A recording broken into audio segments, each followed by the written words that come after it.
الاجتهاد. مانيش عارف انا نقول في العشر الاوائل نقول له شوفوا الصفوف بدات تنقسم. هذا هو عموما الملاحظه اللي نلاحظوها عموما ان الصفوف تنقسم العشر الاوائل. لماذا؟ على الاستثناء.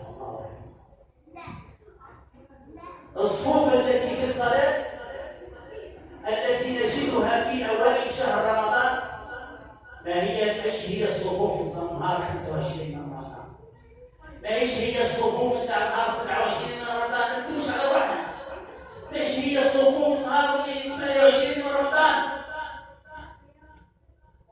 وهذا هو المشكل. اذا فضل شهر